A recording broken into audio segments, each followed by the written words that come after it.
Une production Stéréolab.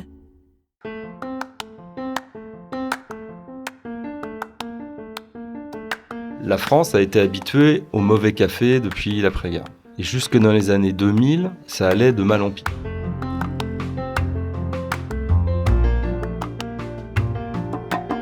Et donc je me suis dit qu'on va faire une boutique de café dans un quartier sympa à Paris qui ressemble à une cave à vin.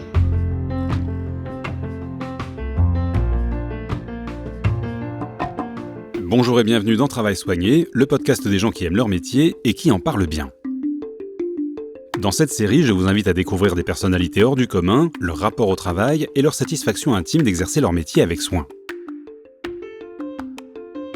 Pour entamer cette deuxième saison, je vous emmène à la rencontre de Christophe Servel, torréfacteur de café de spécialité et créateur de la marque Terre de Café. Le café de spécialité, vous en avez peut-être déjà goûté dans un bon coffee shop, mais cela reste encore un peu obscur pour beaucoup. Et je dois avouer qu'il y a encore quelques temps, j'étais de ceux-là. Et bien pour résumer, la différence entre le café industriel et le café de spécialité, c'est un peu le même écart qu'il y a entre de la piquette et un grand cru. D'ailleurs, vous entendrez souvent Christophe comparer le vin et le café. Ce fin gourmet consacre toute son énergie au service d'une filière responsable qui garantit une qualité exceptionnelle de la terre à la tasse. Alors attendez-vous à redécouvrir cette boisson si particulière avec laquelle nous entretenons chacun un rapport très personnel.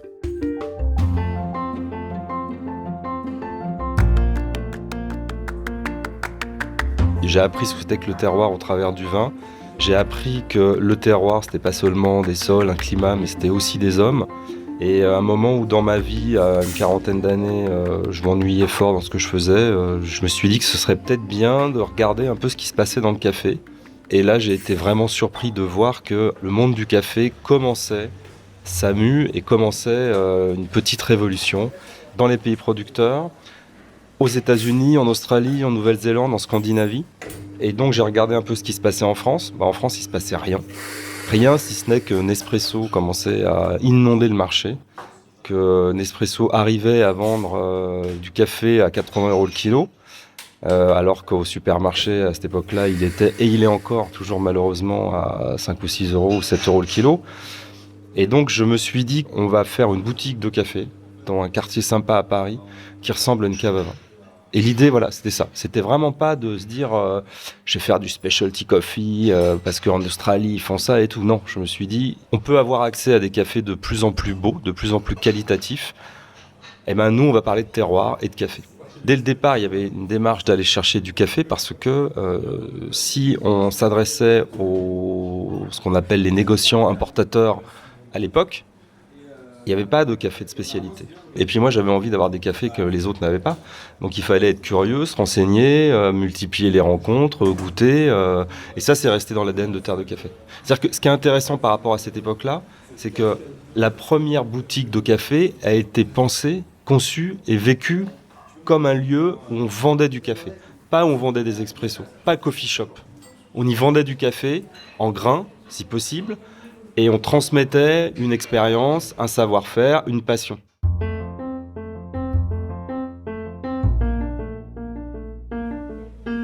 La France a été habituée au mauvais café depuis l'après-guerre. Et jusque dans les années 2000, ça allait de mal en pis. Café industriel, café à défaut, café brûlé pour que tout ait le même goût, jusqu'aux dernières capsules, etc. Café moulu, sous vide, enfin on peut pas faire pire en fait, quand on connaît le café. Donc ça, c'était le modèle archi-dominant jusque dans les années 2010, on va dire. Et aujourd'hui, des centaines de milliers de personnes consomment du café de spécialité, donc ont accès à un autre standard de goût.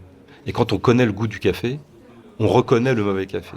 Et aujourd'hui, c'est ça qui se passe. Les gens ont un goût, identifient, savent de quoi on parle, et ces gens-là, le café grand-mère bas d'étagère de chez Carrefour, c'est fini. Le café cramé dans la brasserie, c'est fini. Il va y avoir 50 ou 100 coffee shops à Paris, donc on peut aller boire un bon café. Et ça, c'est un truc qui change très très vite. C'est-à-dire qu'aujourd'hui, le café de spécialité en France, ça va être 2-3%. Aux États-Unis, c'est 20%, donc ça donne une idée. Nous, on voit, on fait 30% de volume en plus chaque année. Donc je pense qu'on sera à 10% du marché, ce qui est beaucoup, d'ici 5-6 ans. La filière du café de spécialité se développe en marge du marché mondial qui obéit au cours de la bourse. Ici, l'offre et la demande se connaissent, se parlent et se choisissent mutuellement pour développer des partenariats durables au profit de toute la chaîne. L'agro-business tue la planète, la grande distribution se moque du consommateur. C'est-à-dire que la filière du café industriel, c'est de demander aux fermes, aux producteurs de produire le maximum de café pour le moins cher possible. Et donc les producteurs sont à la merci des acheteurs. Alors que le café de spécialité, les cafés sont assez rares, très bons, il y a une demande croissante. Donc les gens qui mettent du soin dans leur ferme, à tous les niveaux, aussi bien au niveau environnemental qu'au niveau social, vont choisir les gens avec qui ils veulent bosser. Donc aujourd'hui, on a des gens qui viennent du Costa Rica, des Éthiopiens, ça c'est nouveau, des Salvadoriens, des Brésiliens, ils viennent nous voir ici, en nous prévenant ou pas. Et ils voient comment on travaille, ils viennent dans les boutiques, ils regardent la qualité, si c'est frais, si c'est bien extrait, si c'est sympa, les packaging et tout. Et là, ils décident de travailler ou pas avec nous.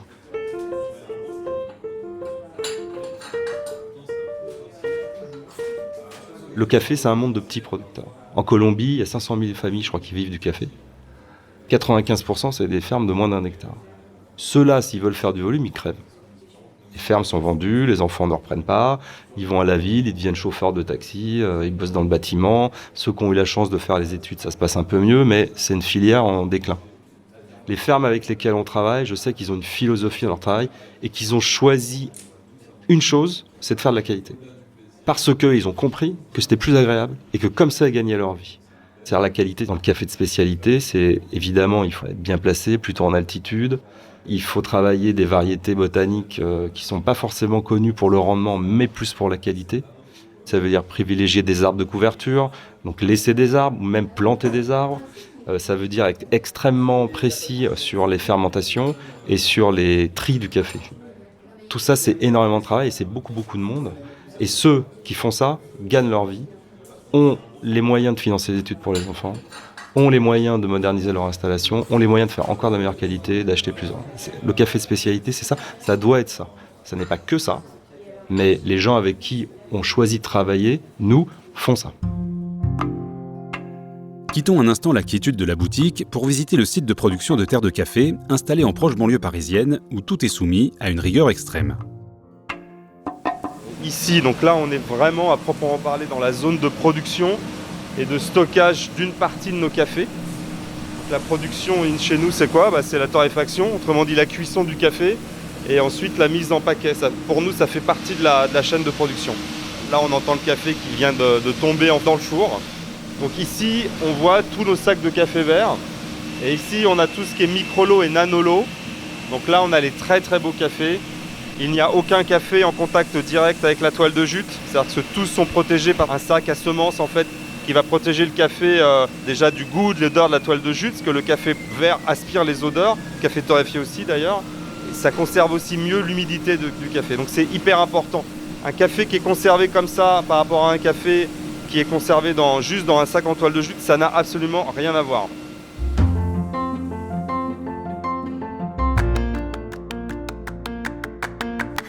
Alors ça par exemple, ça vient du Salvador.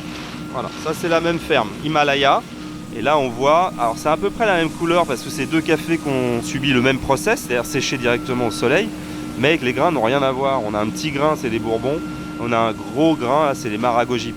Et surtout gustativement en tasse, ça n'aura rien à voir. Même si ce sont des cafés de la même ferme, du même producteur, du même pays, là vous avez un café aux notes très fruitées, fruits exotiques, mangue, litchi. Et celui-là, l'autre, le petit Bourbon, il sera beaucoup plus fruité, typé chocolat, fruits rouges, quoi. Et alors, bon, la merveille, c'est de le sentir, puisqu'on pense toujours que le café vert n'a pas d'odeur. Alors, effectivement, le café vert qui a été transporté dans des sacs en toile de jute, qui n'est pas d'une grande qualité au départ, et qui, en plus de ça, a 1 an, 2 ans ou 4 ans de stockage, ça ne sent plus rien, ça sent surtout la poussière. Mais là, quand on sent ça, là ça sent le fruit. Là, on a déjà les arômes. Alors les arômes, on va les révéler à la cuisson, après on va en parler. Mais là, on a déjà tous les précurseurs d'arômes, ils sont tous là. Et aucun café vert ne sent la même chose. Quand c'est frais comme ça, c'est magnifique. J'ai autant de plaisir à sentir un café vert qu'un café torréfié. Surtout quand les nouveaux cafés arrivent, où là, on ouvre un cadeau, quoi. C'est super. La qualité de la production repose avant tout sur le sourcing. À ce titre, Christophe visite régulièrement les fermes avec lesquelles il travaille et en prospecte de nouvelles. Et bien choisir ses fournisseurs, c'est aussi leur assurer un avenir prospère. C'est pas parce qu'on fait plus de café qu'on doit renier la qualité, bien au contraire, les gens sont de plus en plus exigeants et on fait de plus en plus de progrès dans le café de spécialité. Donc le but pour moi, c'est d'augmenter nos volumes, mais aussi d'augmenter la qualité, et on y arrive. C'est compliqué, c'est beaucoup plus de travail, mais je pense que le café de spécialité, c'est plus de travail pour bien faire son boulot, donc il faut l'accepter. Moi, ma responsabilité, c'est de choisir les fermes parce qu'on considère qu'elles ont une approche environnementale qui est positive, qui est satisfaisante. Elles ont une approche sociale, c'est-à-dire que les gens qui viennent travailler sont bien traités, ont des salaires au-dessus de ce qu'on peut faire sur les fermes qui travaillent avec les industriels. Ça, c'est fondamental. Il faut que les fermiers, quand ils travaillent un produit, qu'ils font des efforts, qu'ils soignent la qualité, il faut qu'ils soient récompensés, c'est-à-dire qu'il faut qu'ils fassent des bénéfices pour leur famille, pour que l'exploitation continue, pour qu'ils gagnent de l'argent tout simplement. Et moi, ma responsabilité, c'est de ne pas, dans un pays, travailler avec 15 fermes et de prendre les meilleurs micro-lots parce qu'on est terre de café et qu'en France, on est réputé pour le café de spécialité. Non, c'est pas ça. C'est de choisir 1 ou 2 fermes maximum et d'être capable de faire de plus en plus de volume pour que l'essor du café de spécialité profite à tout le monde, à nous et aux fermiers. C'est hyper important.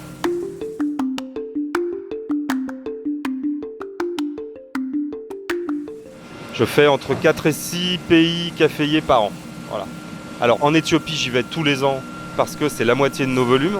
Tout a commencé avec l'Éthiopie chez nous et je suis content parce que ce sont tous des cafés de forêt ou des cafés de verger, tous des cafés bio. C'est l'exemple de l'agriculture caféière. Il n'y a aucun intrant, il y a des arbres partout, il y a un savoir-faire. Et puis j'essaie de faire un pays nouveau chaque année, voire 2. Quand on va par exemple au Mexique, on va aller voir plusieurs fermes ou plusieurs coopératives. Mon boulot, ça va constituer à essayer d'initier un travail avec la meilleure d'entre elles. Et si je ne me suis pas trompé, l'année d'après, comme on a ouvert le marché, on a proposé à nos clients de nouveaux cafés. Si ça marche, parce qu'on n'est jamais sûr de rien, si ça marche, effectivement, la première année, on peut faire 10, 20 ou 30 sacs. Et puis l'année d'après, il faut être capable de faire au moins 50% de mieux. C'est ça un peu les objectifs. Donc ouvrir un café, c'est ça, c'est sélectionner un ou des producteurs qui font les meilleurs produits, qui ont des pratiques qui sont positives, qui assurent une pérennisation à la filière. Parce que tout ça n'a rien d'innocent. L'intérêt ultime que j'ai, c'est qu'il y ait de plus en plus de bons cafés de spécialité sur un secteur où on est en croissance, où nous, on a besoin de plus en plus de bons cafés. Donc ça n'est pas que un principe éthique, c'est aussi un principe économique. C'est-à-dire que comment faire pour que cette filière reste vertueuse en augmentant les volumes. Et je pense que la solution, c'est ça. C'est de travailler vraiment avec des producteurs sérieux, responsables, d'être nous-mêmes responsables et d'inscrire notre travail dans la longueur. Chez Terre de Café, un rituel quasi quotidien anime la journée pour s'assurer que la production en cours réponde aux standards, former les baristas qui rejoignent les boutiques ou goûter des échantillons de nouvelles récoltes, voire de partenaires potentiels. Tout passe par le cupping. Le cupping, c'est quoi ? On met un volume d'eau à 93 degrés environ. On met du café moulu dedans. On attend que ça infuse. Et puis on goûte. Voilà. Donc là, on n'a absolument pas déformé le goût du café. On n'a rien fait. C'est-à-dire, on met l'eau, le café, on attend que ça infuse. On retire la petite croûte de café qu'il y a dessus et on cup. Et vous allez voir, ça fait un bruit un peu bizarre.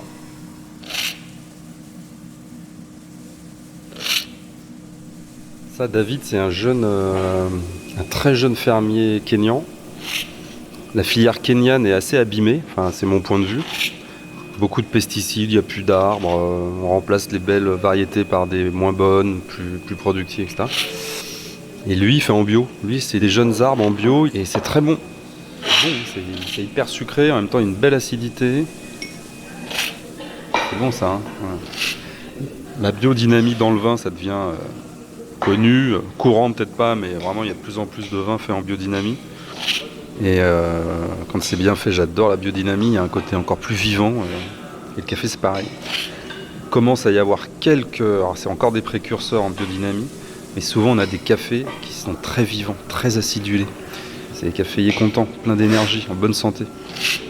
La biodynamie, quand c'est bien fait, c'est ça. Ça donne des forces naturelles aux arbres comme à la vigne, hein, c'est exactement la même chose. Et là, on le sent dans la tasse. La tasse, elle est vibrante, elle est juteuse. Fruité, c'est magnifique ça. Là franchement cette année on a cuppé des trucs extraordinaires. Mais on peut pas tout acheter, c'est pas possible.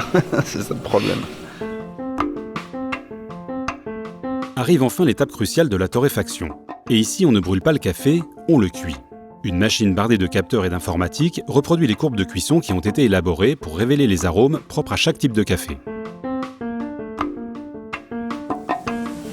Alors là, on est devant la machine à torréfier. C'est un appareil un peu particulier parce qu'en fait, la chauffe n'est pas sous le tambour, là où il y a le café vert. Elle est derrière. C'est un brûleur très puissant en fait qui va envoyer de l'air chaud sous l'unité de cuisson. Et donc ça nous permet d'avoir des cuissons beaucoup plus précises et beaucoup moins violentes vu que la flamme ne va pas lécher le café. Donc ça nous permet d'avoir des cuissons à cœur sans avoir attaqué la coque. Et quand on attaque trop la coque, quand on cuit trop fort, le café prend de l'amertume parce que tout simplement il est brûlé, il est abîmé. Donc cette machine nous permet ça, c'est génial. Et donc vraiment de travailler la sucrosité, l'aromatique, sans être caché par des goûts de fumée, par des goûts de torréfaction. Notre philosophie d'ailleurs, c'est de respecter au maximum ce que la ferme nous envoie. Puisque les arômes, ils sont là déjà, hein. Là on va les développer. Et si on les cache par des goûts de torréfaction, d'une certaine manière, on a caché le travail du fermier. Nous avons vu que le café vert était sensible à son environnement, il en va de même avec le café torréfié. Et en la matière, Christophe est un obsédé de la fraîcheur. Pourquoi il faut protéger le café ? Parce que le café, c'est frais. Nous, on le reçoit, il est vert, il est frais. Les cafés qui ont plus d'1 an sont des vieux cafés verts qui commencent à sentir la poussière, le sac, etc.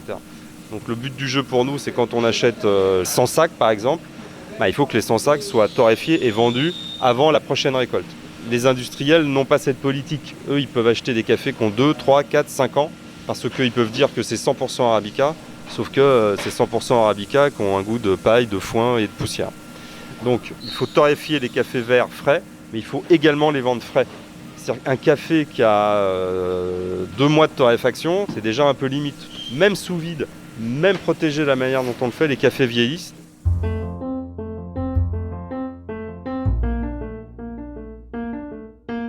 Notre responsabilité à nous, torréfacteurs de café de spécialité, c'est d'assurer à nos clients aussi la fraîcheur. Quand je vends mon café à un restaurateur, le café il a 8 jours, il a maximum 15 jours. Et là, il est prêt à être fait. Quand je vends le café au grand public, c'est pareil. En général, il est encore plus frais même. Attention, quand on fait de l'expresso, un café doit au moins avoir 8 jours de torréfaction. Sinon, il est trop frais. C'est compliqué le café. Là, ce qu'on voit, le stock de café vert, en fait, c'est 1 semaine de stock. Puisque le gros de notre stock est stocké au Havre, chez un transitaire. Ici, on a des conditions de stockage qui sont bien. Au stock, elles sont optimum. C'est-à-dire que hydrométrie, température, contrôle, etc. Très, très important. Voilà, donc une fois que c'est mis en paquet, c'est stocké dans des cartons, soit en kilos, soit en 250 grammes, tout en grains, toujours tout en grains. Quand on vend du moulu, c'est moulu au dernier moment. Et on n'aime pas vendre du moulu, puisque un café moulu perd 40% de son arôme dans la demi-heure qui suit. Donc c'est quand même dommage. Donc on encourage tous nos clients à avoir leur propre moulin et on leur apprend un peu à quelle mouture pour quelle cafetière. C'est pas simple, mais quand on connaît les règles, c'est efficace. En visitant une boutique ou le site de Terre de Café, vous serez probablement surpris, comme je l'ai été, de trouver des capsules. Christophe nous explique ce choix parfaitement assumé. Alors la capsule compatible Nespresso chez nous, effectivement au départ, ça a été pensé comme une porte d'entrée, comme un outil de conversion des acharnés de la capsule. C'est exactement les mêmes cafés qu'on vend en grains. Donc on a quand même une approche de la capsule en café de spécialité, c'est-à-dire quand même très haut de gamme. Effectivement, on commence à un prix de l'acteur principal du marché et puis on va jusqu'à des capsules qui coûtent 12 € la boîte de 10. Et là, on fait des geishas, des bourbons pointus, des très très beaux cafés. C'est-à-dire qu'à un moment, je me suis dit pourquoi les gens qui avaient des machines à capsules seraient obligés de boire du mauvais café ou du pseudo-bon café. Donc on a mis du vrai beau café et ça marche, ça cartonne. C'est-à-dire qu'un expresso à 1,20 € de cette qualité, ça reste quand même tout à fait acceptable, quoi. Voilà. Donc ça fonctionne. Il n'y a pas d'ambiguïté à faire les deux. Alors on a été les premiers en café de spécialité en France à faire des capsules. Donc je me suis fait un peu cracher dessus par mes confrères qui criaient au scandale, c'était du gâchis et tout. Moi je trouve pas. Et quelqu'un qui aime le café et qui est pressé, qui a une machine à capsule, il a le droit aussi d'avoir un vrai Éthiopie de forêt caféière, du Walaga bio. Il a le droit à ça. Donc moi j'ai pas d'ambiguïté et surtout j'ai aucun problème avec ça. Et le truc, c'est que beaucoup de clients finissent par acheter une machine, un moulin et du café en grains, ce qui, en plus d'être meilleur, s'avère plus économique. Et pour ça, Christophe assure le conseil en magasin. Alors la pédagogie chez nous, c'est tous les jours, toute l'année, au comptoir. Un barista chez nous ne se contente pas de faire du café ou un latte, une petite fleur sur le lait. Ils conseillent le café. Ils savent quelle est la philosophie de l'entreprise, comment on achète nos cafés, avec qui on les achète. On cup les cafés, ils connaissent tous les cafés et ils peuvent en parler. La personne, elle part avec son paquet de café. Il faut encore qu'elle le fasse. 3e transformation du café. Et si on lui a pas dit, et si elle fait n'importe quoi, c'est-à-dire qu'elle fait bouillir son eau, elle met 2 fois trop ou pas assez de café, qu'elle fait ça pas avec le bon filtre, avec une eau qui sent le chlore, le café sera pas bon. Donc elle aura dépensé entre 8 et 15 euros un super paquet de café. Elle aura passé un super moment ici avec quelqu'un qui l'aura conseillé, et puis le résultat en tasse, c'est pas bon. Donc nous, notre métier, et c'est là que c'est plus compliqué, c'est d'apprendre aux gens à faire le café. Donc ça, c'est le conseil tous les jours en boutique. Tous les professionnels à qui on vend du café sont obligés de passer par une formation. Enfin, ils sont demandeurs, mais voilà, c'est gratuit. Et on a fait des petits ateliers avant. Et on va en refaire parce qu'on prend un local notamment plus grand pour ça, pour faire des formations, parce qu'on a beaucoup de demandes effectivement de grand public qui veulent apprendre à faire un café filtre, qui veulent apprendre à faire un expresso. Je suis toujours fasciné de voir à quel point des passionnés dépensent une énergie folle dans des petits détails. Vous pensez que Christophe pousse le raffinement un peu loin ? Attendez de le voir préparer un café. Qualité de l'eau, finesse de la mouture, tout est pesé au gramme près pour un concentré de plaisir en tasse.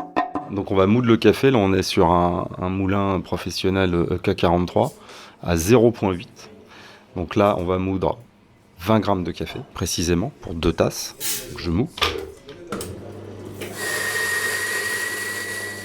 Je mets dans le porte-filtre, donc je répartis bien, c'est très important, et je tasse de manière très très plate pour que l'eau, qui va toujours au plus court, n'extrait pas plus vite d'un côté que de l'autre de la galette de café. Donc je tasse bien, délicatement mais fermement. Ensuite, je mets mon porte-filtre dans la machine. Ça, c'est une machine un peu particulière parce qu'on peut avoir une pré-infusion à 0,1 bar. Donc je vais pré-infuser mon café et au bout de 20 secondes, je lance l'extraction. J'ai mes 2 tasses sur ma petite balance et à 44 grammes, je coupe la pression d'eau, je retire mes tasses et mon café est prêt. Alors comment on le boit comme on veut, ça c'est important. Si on veut un peu suivre un peu les règles de l'art pour un expresso, on prend une cuillère qui n'est surtout pas faite pour touiller du sucre, puisque un bon café n'a pas besoin de sucre. C'est comme si vous mettez de l'eau dans un super vin, c'est du gâchis. Donc on ne sucre pas le café est naturellement sucré. Et comme ici on ne brûle pas le café à la torréfaction, il n'est pas amer. Si le café est amer, c'est qu'il a un défaut. Donc je vais prendre une cuillère pour en fait tourner et homogénéiser la tasse. Et là je bois. Et on n'a pas besoin de dire « Oh, ça sent la groseille, la framboise, la banane ou la fraise ». Déjà, la première chose, c'est de l'apprécier. Après, si vous sentez les petites notes en rétro-olfaction, là, c'est que du plaisir, c'est que du bonus.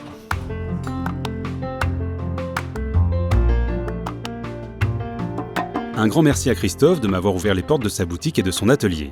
Si vous avez aimé cet épisode autant qu'un bon espresso, montrez-le sur votre plateforme d'écoute préférée. Un abonnement, 5 étoiles et un commentaire si votre application le permet sont très importants pour qu'il puisse être découvert par d'autres auditeurs. Et surtout, parlez-en autour de vous. Vous pouvez suivre Travail Soigné via les comptes Stéréolab sur Instagram, Twitter et Facebook et m'envoyer vos suggestions pour de prochains épisodes. Merci pour votre écoute et à très bientôt.